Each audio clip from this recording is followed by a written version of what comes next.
Hello everyone. Ako si Bernard Joshua P. Melchor and nandito ako upang ibahagi at ikwento ang aking adapted story na galing sa ginawa kong reading booklet na ang title ay Maria and the Golden Cow.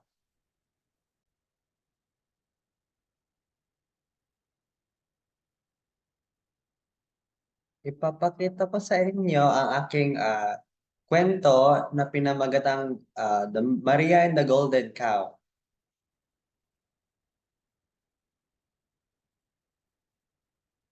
Ayan. Ito ang aking kwento, Maria and the Golden Cow. Ito po ay isang adapted story from the original story titled Maria Timbang Palo by Diani Loveres. So, when someone gave you gold for a good deed you did, then would you still do good deeds and be kind to others or be greedy for gold? So, adapted. This story is adapted by me, Bernard Joshua P. Melchor, and it originally drawn by my brother Aaron Saber P. Melchor. This bago ko basahin ang booklet na ito, basahin ko muna po ang dedication and uh, yung sunod na page. So this reading booklet is dedicated to my family who taught me that honesty is the best policy and that the truth will always set us free, and to all Bicolano children who have kindness, pure heart, good manners, and right conduct. So para sa imo ini, dearest, kumusta ka? Ako nga pala si Bernard Joshua P. Melchor, tawagin mo na lang ako sa palayaw na BJ. Sana ay magustuhan mo ining istoryang digdi sa reading booklet na ini na ginibo mi para sa imo. Tungkol ini sa kung guraano ka-importante ang pagiging mabuot at honest. Sa mundong puno ng kasamaan, kasalanan at kadiliman, ay mayroon pa rin liwanag, kabutihan, pag-asa at kamarayan dahil kindness and positivity will always prevail no matter the situation. Dahil dapat kita matentaran o madistract sa mga bagay na makakaraot sa pagkatao at imahita. Piliin ang kabutihan at hindi ang kasamaan. Bago matapos ang surat na ini, sana matutunan mo ang kahalagahan ng pagbasa. Sana may matutunan kang gintong aral sa kwentong ito na napakahalaga sa buhay natin. Palagi ka dapat magbasa ha. Marami kang pwedeng mapuntahan at maabot dahil lang sa pagbabasa ng mga libro tulad ng reading booklet na ito. Mahilig ako magbasa kaya na yon nasa college na ako. Kaya dapat ikaw magbasa ka rin at mag-college ka rin. Pilitin mong makapagtapos ka ng pag-aaral or college kahit gaano kapagod pa yan. Kayang-kaya mo yan. So, yan po ang aking mensahe sa inyo, aking mga readers and viewers. So, punta na po tayo sa, yan po ang aking book cover, Maria and the Golden Cow.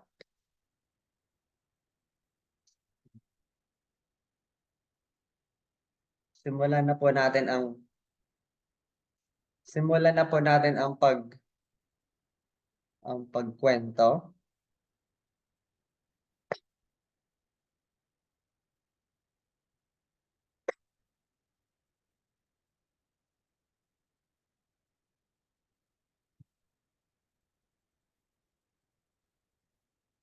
So, ayan. So, Maria and the Golden Cow. Once upon a time, in a town in Camarines Sur, the common and frequent livelihood of the people here are planting, harvesting, and selling vegetables and fruits. There is there is a well-known, famous, and rich couple, Don Jose and Doña Tilda. They make and earn money by renting out the place for farming and also in the market. If the tenants fail to pay when they are billed, they are scolded and bad-mouthed by the oppressive landlord couple. Hey, pay now. You haven't paid me for 2 months. I gave you a grace period already, but it seems like you're abusing it, shouted Doña Tilda to the tenants. Yes, madam, we will pay. We're so sorry. One day, there was a mysterious woman named Maria. She went to the market and she asked a shopkeeper for food because she was hungry and her stomach was grumbling after a long and tiring journey. Can I ask for food? Maria begged and asked.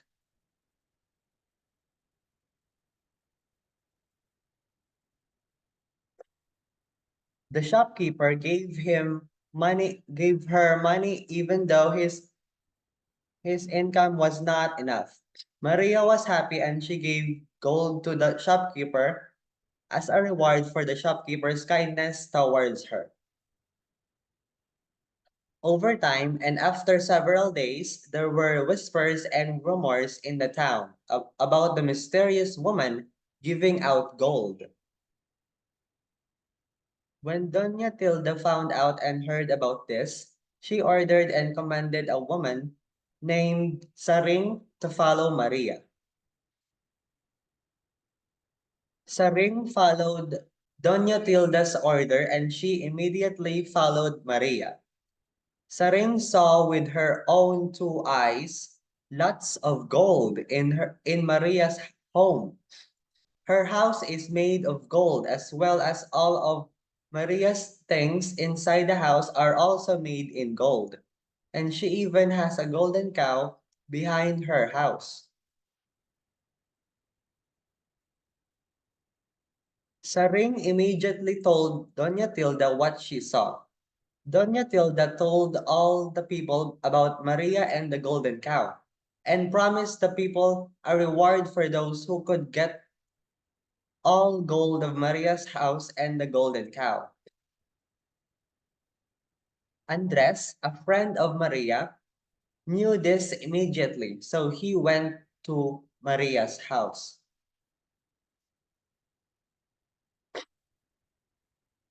Maria, the whole town is coming who want to take your gold. Maria got angry. Maria got angry. I swear that no one will get my gold and I will make them suffer first. They really have no goodness nor kindness anymore, not even a heart of gold in their attitude because they are pure evil and greedy just because of gold and wealth.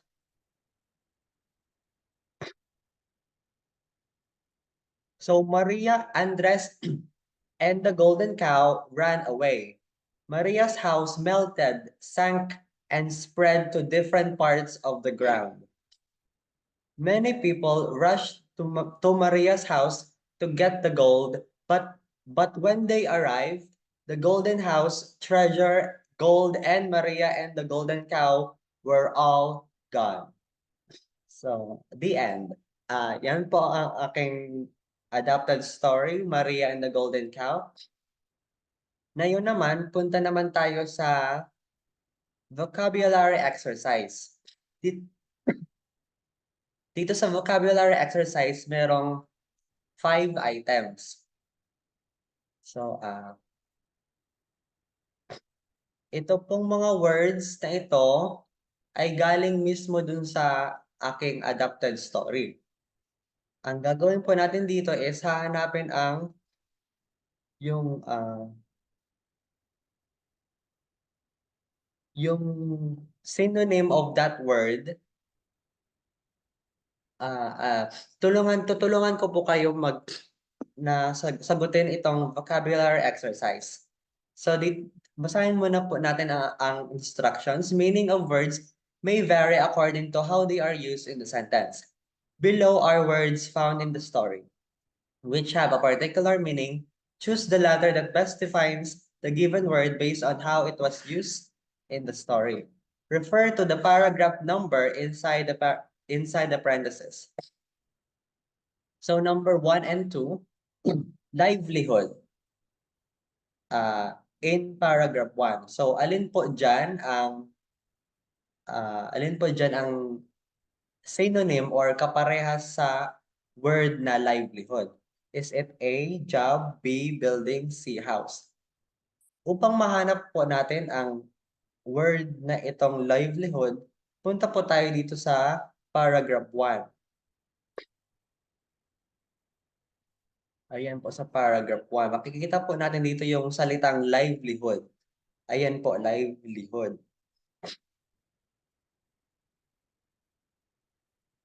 So, number 3 and 4 naman ay famous. So, alin po dyan ang kaparehas or synonym of the word famous? Is it A, well-known, B, toxic, or C, poor? So, yung salitang famous po is nasa paragraph 2. Punta po tayo sa paragraph 2. Ayan po. There is a well-known, famous, and rich couple. So, punta naman tayo sa 5 and 6. 5 and 6. Mysterious. Anong synonym or kaparehas ng word na mysterious? Is it A, strange, B, normal, or C, regular? Ito pong word na mysterious is nasa paragraph 5. Punta po tayo sa paragraph 5. Ayun po yung word na mysterious.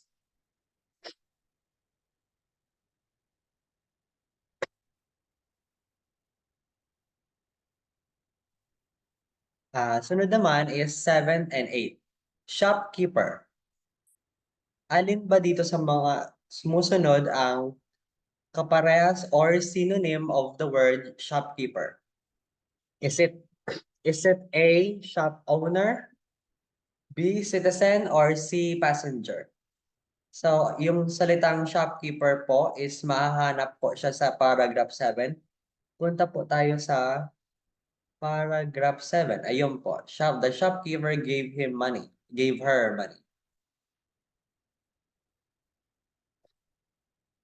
And last naman po is sa 9 to 10, reward.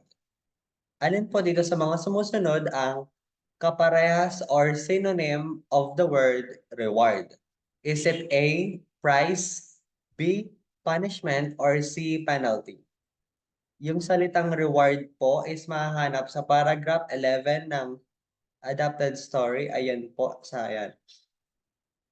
Reward, ayun. Reward. So, tapos na po tayo sa vocabulary exercise. Punta naman po tayo sa comprehension questions. So, ito pong comprehension questions ay multiple choice. Basahin po natin ang directions bago basahin yung mga questions. Read the questions carefully, then choose the letter of the best answer. So, number 11. Who is the main character of the story? Is it A, Andres, B, Doña Tilda, C, Maria, or D, Sarin? Sino daw po ang pangunahing karakter ng adapted story na pinamagatang Maria and the Golden Cow? So, number 12 naman po is, where does Maria live? Saan daw po nakatira si Maria? Is it A, by the lake, B, in a golden house, C, inside a cave, or D, under a bridge? Punta naman po tayo sa number 13. Number 13. What is the main cause of people rushing to Maria's golden house? Alin daw po ang ang pangunahing dahilan kung bakit yung mga tao sumugod papunta sa bahay ni Maria? Is it A, because Maria gave gold to a shopkeeper, which later had spread rumors about Maria? B, because Maria killed someone in the market? C, because Maria stole food from the market, which makes the shopkeeper and other people there angry? Or D, because Maria had bad-mouthed Don Jose and Doña Tilda?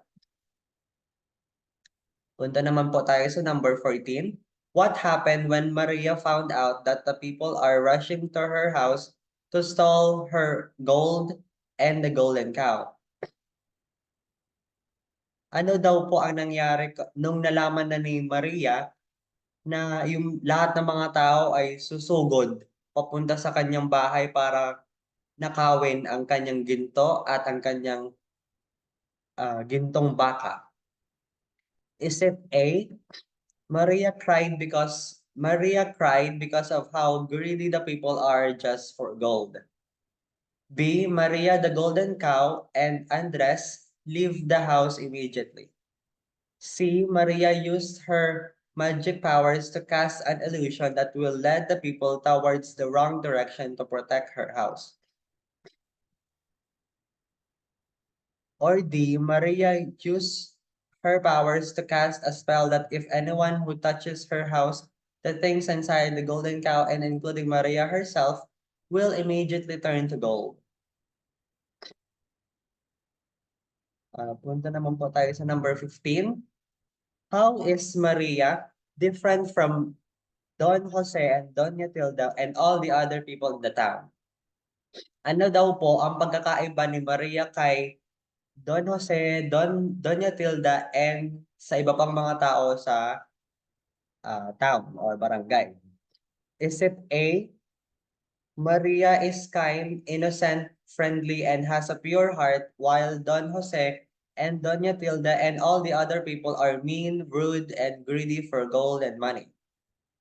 Letter B, Maria is poor, while Don Jose and Doña Tilda and all the other people are rich. Or C,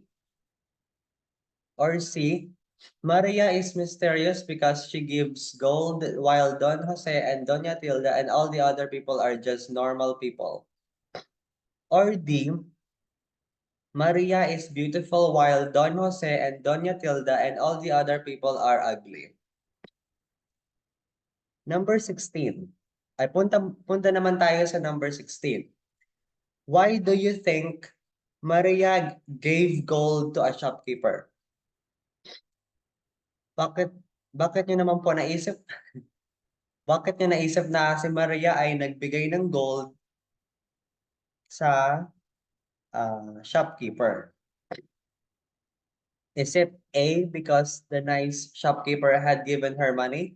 B, because Maria is a fortune teller who gives gold to random people for good luck? Or C, because Maria is too rich that she starts giving gold to random strangers? Or D, because Maria is a gold digger? Punta naman po tayo sa number 17. Do you agree with Maria for giving gold to the shopkeeper after the shopkeeper gave her money? Sumasang-ayon ka daw po kay Maria na nagbigay ng ginto sa isang shopkeeper matapos bigyan siya ng pera? Is it A, yes, B, no, C, undecided, or D, none of the above? Punta naman po tayo sa number 18. What important moral value or lesson in life that we can learn from the story? Ano daw po ang mahalagang gintong aral sa buhay na pwede nating matutunan galing dun sa kwento? Is it A, let's choose to have kindness, peace, positivity, and love for one another? Letter B, let us not be greedy for gold and money. Letter C, let us not abuse the kindness of other people. Or letter D, all of the above? Punta naman po tayo sa number 19. What could be another title for the story? Ano daw po ang iba pang pwedeng maging pamagat sa kwento?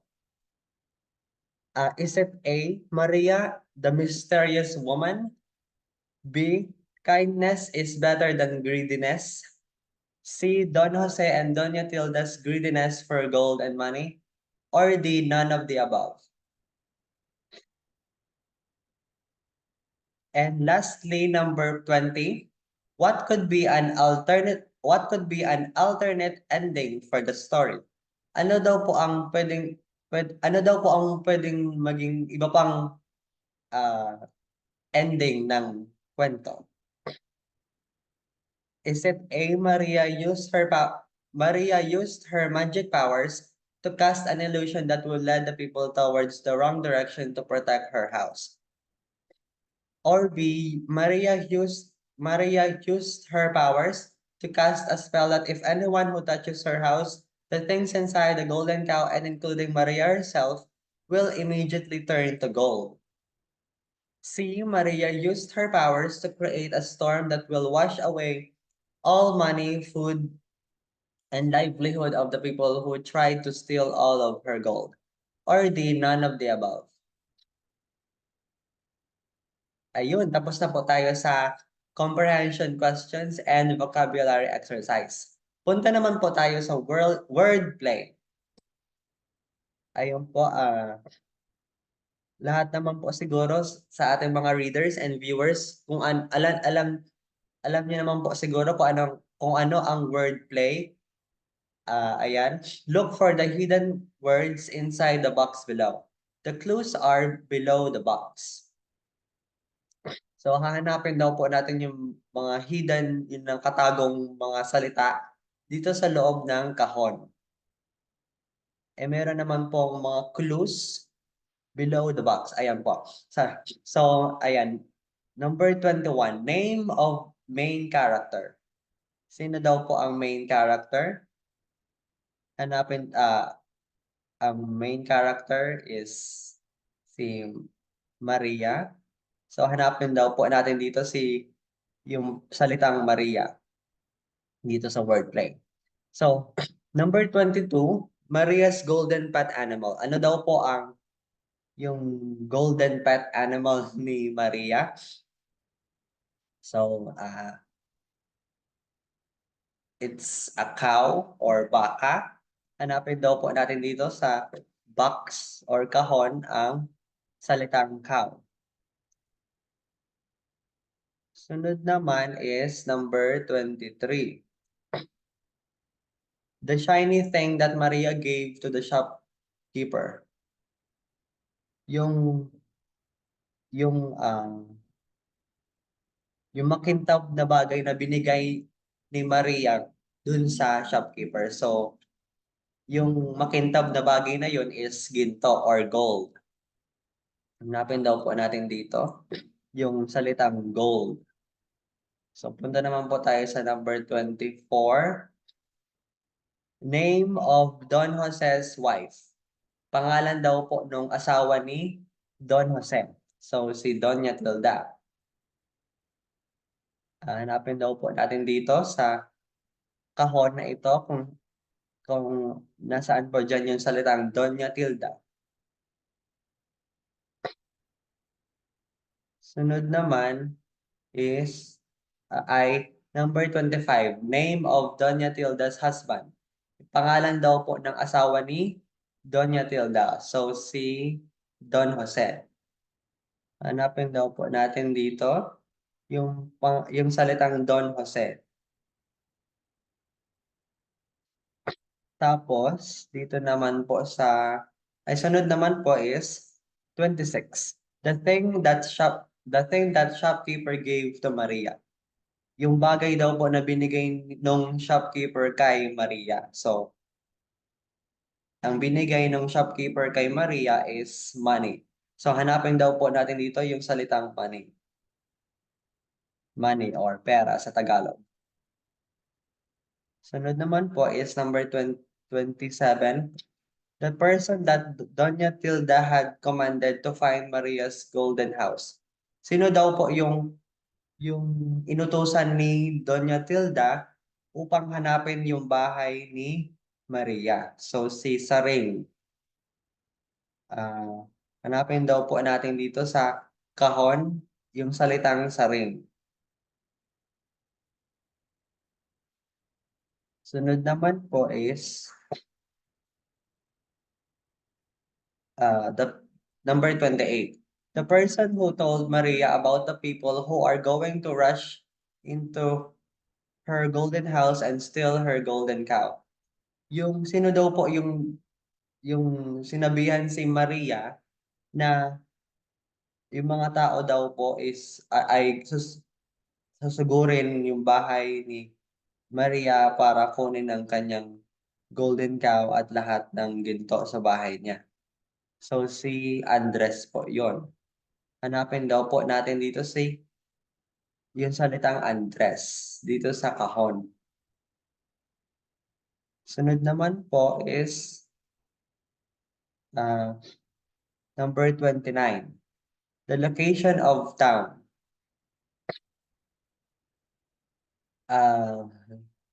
Saan daw po nakalocate yung town? So, Camarines Sur or Camsur in short. So, hanapin daw po natin dito sa kahon yung salitang Camsur. And lastly, number 30, the word that Maria said about the people who wants her golden cow. The word starts with letter G and ends with letter Y. Yung salita daw po na sinabi ni Maria sa lahat ng mga tao na gustong kunin ang kanyang golden cow. Ito pong salita na ito ay nagsisimula sa letter G at nagtatapos sa letter Y. So, ang salita na po yun, ang salitang yun ay greedy. So, hanapin daw po natin dito yung salitang greedy dito sa kahon. So, ayun. Tapos na tayo sa vocabulary exercises, comprehension questions, and wordplay. Punta naman po tayo sa creative integration or hands-on activity. So, basahin po muna natin ang instructions. Imagine you gave food to a poor girl asking for food, and then that poor girl just gave you gold in return and as a reward for your good deed. Write the next good deed that you will do inside the golden frame. Mag-imagine daw po tayo na binigyan daw po natin ng pagkain yung isang kawawang babae, maliit na poor girl na humihingi ng pagkain. Tapos, nung binigyan na natin ng pagkain yung poor girl or yung poor girl, binigyan kayo ng ginto. In return and as a reward sa kabutihan or good deed na ginawa mo. And then, isulat daw po natin yung sunod na good deed or kabutihan na gagawin natin. Isulat daw po yon sa loob ng golden frame na ito.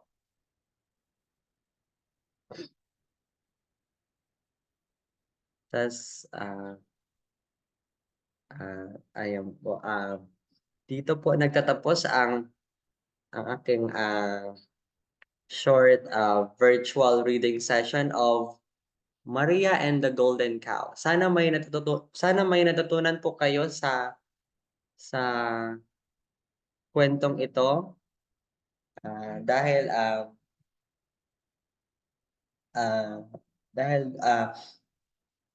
ang aking